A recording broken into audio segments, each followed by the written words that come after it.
lentement ou non? Non, non, c'est parfait. Non, non, comme vrai. ça, c'est... Oui, oui, oui. C'est vrai, c'est une question de rythme. Pardon? C'est bien, c'est naturel, ça. Merci. Donc, oui, voilà, c'est plus facile. Alors, 5e séquence, titres et dessins. Comment s'opère l'invention poétique à partir des dessins de Man Ray dans ce recueil? On en restera bien sûr à quelques réflexions et pistes d'analyse. Considérons d'abord le titre du recueil, Les Mains libres. L'expression se justifie d'abord, bien sûr, par les nombreuses représentations de mains dans ce volume. Elles sont annoncées par certains titres, comme Les Mains libres, Mains et fruits, Belles mains, mais les mains sont encore beaucoup plus nombreuses à être représentées. Au-delà de cet ancrage référentiel, plastique, visuel, visible, il faut penser également que la main est l'organe commun au dessinateur et au peintre. Autrement dit, le rapport entre le voir et le dire,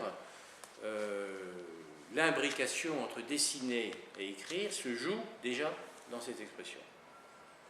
Et puis, on peut penser à d'autres titres d'Éluard, comme Les yeux fertiles, par exemple, qu'il a fait paraître un an auparavant, nous étions en 1936, et dans la même veine lexicale, alors bien plus tard, en 1948, Éluard publiera un recueil qu'il intitulera Corps mémorable. Mémorable. On sait que la poésie est, depuis l'Antiquité, fille de Mnemosyne, qui est la divinité de la mémoire. Et bien ici, la mémoire s'inscrit dans le corps. Il y a donc une corporéité de l'écriture chez Éluard qui renvoie bien sûr à une vision du monde matérialiste, comme chez la plupart des surréalistes, mais également à une forme de sensualité instinctive. Et d'ailleurs, la main est un motif extrêmement fréquent en dehors de ce recueil dans la poésie d'Éluard. La main est chez lui l'organe, bien sûr, de la relation amoureuse, mais également une invitation à une préhension sensuelle, sensible, voire érotique de la réalité. Et cette érotique de la main se rejoue, s'inscrit très certainement chez Éluard dans l'acte même d'écrire. C'est d'ailleurs la raison pour laquelle ces mains sont dites ici libres. Elles ouvrent l'espace de l'échange, de la communication, elles donnent à vivre, à rêver, à imaginer, pour reprendre les mots d'Éluard lui-même. Et c'est ce que dit explicitement d'ailleurs le poème Histoire de la science, où l'on trouve ce vers, que tes mains te délient. Délier, donc, la main associée à un délier, c'est une main qui ne connote ni possession, ni pouvoir, mais au contraire, libération, engendrement, fécondité, un peu comme les mains de la caresse amoureuse. Ces mains, elles sont donc dessinées, représentées par Man Ray. Qu'en est-il à présent de ces dessins? Il présente une unité thématique manifeste en développant une rêverie, une sorte de blason du corps féminin, vu soit en totalité, soit en fragments, soit isolé, soit associé à un décor esquissé.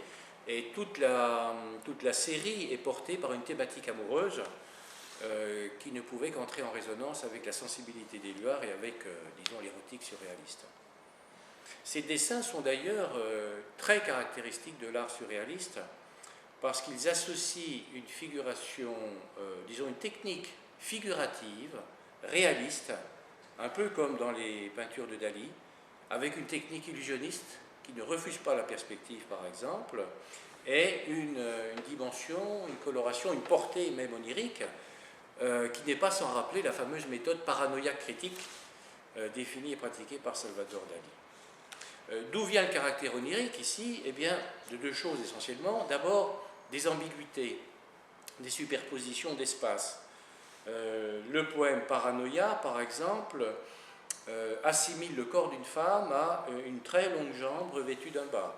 Il y a tous les jeux entre l'intérieur et l'extérieur, les changements d'échelle, les associations insolites qui sont dignes des cadavres exquis surréalistes. Par exemple, le poème Belles mains, qui associe les bras d'une femme à des doigts, ou Plante aux oiseaux, qui fait apparaître des oiseaux dans le prolongement des branches d'un arbre. Onirique aussi, de façon plus générale, et ça touche à la technique du dessinateur qui était Man Ray, l'association entre, comme dans le rêve, entre la précision du détail et le flou du contexte.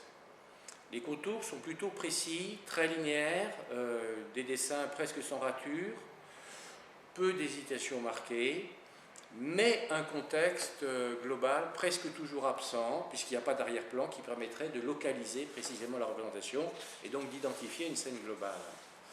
De même, dans presque tous les dessins, on ne trouve pas de modelé.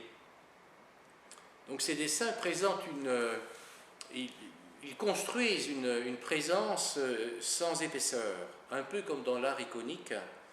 Ce dessin-là, il est proche de l'écriture, il est déjà un signe, il est une trace, autant qu'une représentation. Donc il accueille en réalité beaucoup de vide, et c'est bien sûr dans ce vide, dans ce creux, dans cette indécision même, que prend place l'écriture d'Éluard. Elle se déploie dans ce que le poème, tout à fait au début, nomme le papier nuit blanche, le papier qui est le support commun au dessinateur et à l'écrivain.